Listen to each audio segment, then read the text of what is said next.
యేసు ప్రభువా నీవే మహిమా నిరీక్షణ.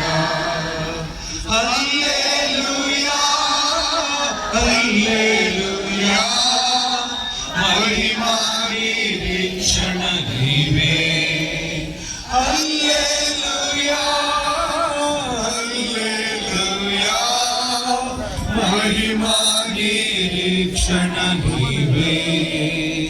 యేసు ప్రభువా నీవే మహిమా నిరీక్షణ. గొప్ప రక్షణ సిలువా శక్తితో నాకు సగితివి.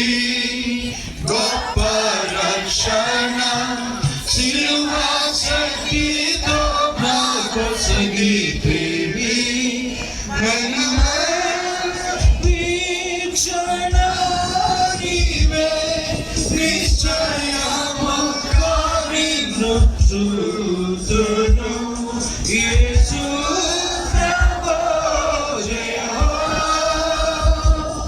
యేసు ప్రభు జయహో యేసు ప్రభు జయహో యేసు ప్రభు జయహో. ఒకసారి యేసు ప్రభు జయహో అని చెప్తారా? యేసు ప్రభు జయహో. యేసు ప్రభు జయహో. ఇంకోసారి గట్టిగా యేసు ప్రభు జయహో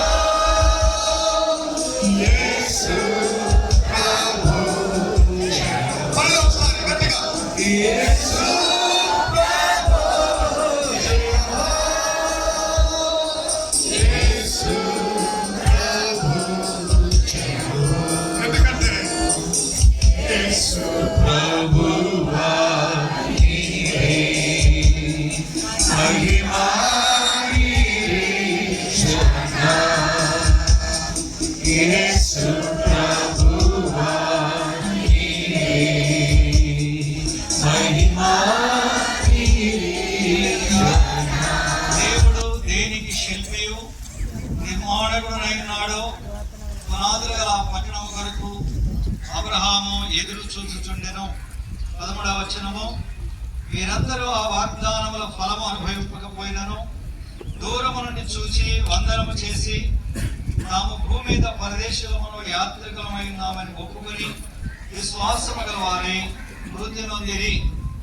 మన పితరుడైన అబ్రహాము దేవుడు దేనికైతే శిల్పిగా ఆర్కిటెక్ట్ గా నిర్మాణకుడు బిల్డర్ గా ఉన్నాడో ఆ పునాదులు కలిగిన పట్టణం కొరకై అబ్రహాము ఎదురు చూస్తున్నాడని వాక్యంలో చూస్తున్నాం.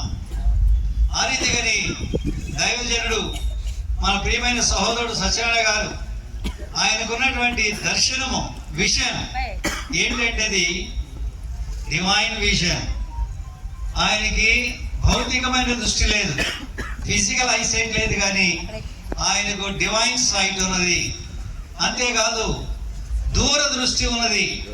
ప్రస్తుతానికి ఏదో మన కాలంలో ఉంటే సరిపోతుంది, తర్వాత సంగతి నాకెందుకు అని అనుకోలేదు, కానీ రానున్న తరాలకు ప్రభు వచ్చే వరకు ఈ పరిచర్య కొనసాగించబడాలని, ఈ పరిచర్య ద్వారా ఇంకనూ లక్షల కొలది ప్రజలు యేసుక్రీస్తు వారి యొక్క రక్షణ జ్ఞానంలోనికి రావాలని ఆయన ముందుగానే ఈ యొక్క దర్శనాన్ని పొందిన వాడై ఆయన చేసిన ప్రార్థన ఫలితమే నేడు మనం చూస్తున్నట్లుగా ఏర్పరచబడినటువంటి ఈ పరిచర్యలు. హాస్టల్స్ ఏమి, స్కూల్స్ ఏమి, కాలేజెస్ ఏమి, ఏదైతేమి ఇవన్నీ కూడా పారాసైట్ ఆర్గనైజేషన్ అంటాం. చర్చికి ఇవన్నీ అవసరము.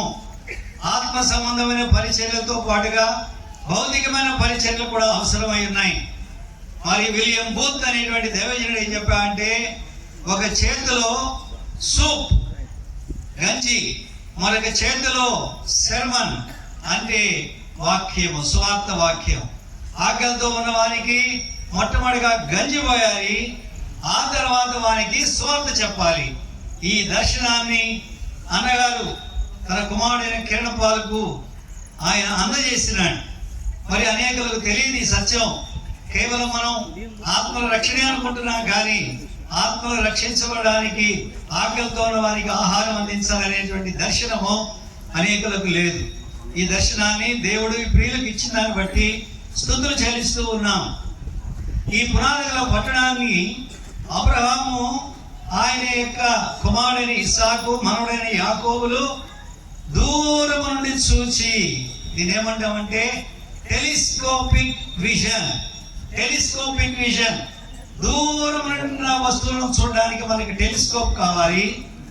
దగ్గరగా ఉన్నటువంటి సూక్ష్మ జీవులను చూడాలంటే మనకు మైక్రోస్కోప్ కావాలి. మైక్రోస్కోప్ ఒకటి దేవుని యొక్క వాక్యములో మనకి ఇవ్వబడినటువంటి సత్యాలు బయలుపరచబడినవి. దూరం ఉన్న సత్యం ఏంటంటే తరానికి చేయవలసిన సేవకులకైనటువంటి దర్శనము. ఈ రీతిగా మైక్రోస్కోపిక్ అండ్ టెలిస్కోపిక్ విజన్ అనేటువంటిది ఈ దైవజనుడు కలిగి ఉన్నాడు. కనుకనే నేను తినున్నట్లుగా ఈ పరిచయం దేవుడు ఆశీర్వదించాడు. ఆయన విశ్వాసము గలవాడై ఈ లోకాన్ని విడిచాడు. స్తుతులు చెల్లించి ప్రభుకు మహిమ చెల్లించుదుముగాక. ఆమేన్. నా దేశము పరదేశినిలా మాయలోకమీద నేను యాత్రికుడను. ఎంతో అందమైనది పరలోకము, అసమానమైనది నా దేశము. ఎంతో అందమైనది పరలోకము, అసమానమైనది నా దేశము.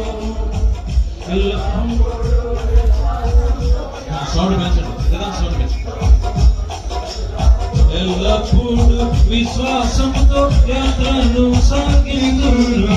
పరలోకము నా దేశము, పరదేశి నేనిలా మాయలోకమీద నేను యాత్రికుడను. దూతలు పాడుచుందురు పరబందునా, దివారాత్రములందు పాడుచుందురు. దూతలు పాడుచుందురు పరబందునా, దివారాత్రములందు పాడుచుందురు. పవనుని చూచి నేను హర్షింతును నిత్యము. పవనుని చూచి నేను హర్షింతును నిత్యము. పరలోకము నా దేశము, పరదేశి నేనిలా మాయలోకమీద నేను యాత్రికుడను. మరి అన్నగారి అంతిమ యాత్రలో చాలా దూర ప్రాంతాల నుంచి సేవకులు, దైవజనులు, సువార్థికులు, స్నేహితులు, శ్రేయాభిలాషులు, అలాగే చాలా మంది స్నేహితులు, మరి ఆయన ద్వారా ఆదరింపబడిన వారు చాలా మంది వచ్చారు. సహోదరులు, సహోదరీలు, ప్రతి ఒక్కరికి, బంధువులకు, స్నేహితులకు, రక్త సంబంధికులకు అందరికీ పేరు పేరున మరి దేవుని మహిమపరుస్తూ ఈ అంతిమ యాత్రలో పాల్గొని గత 2 దినాలుగా ఆయనతో పాటే ఉండి మాతో సహకరించిన ప్రతి ఒక్కరికి బెరక కుటుంబం తరపున మరి కిరణ్ పాల్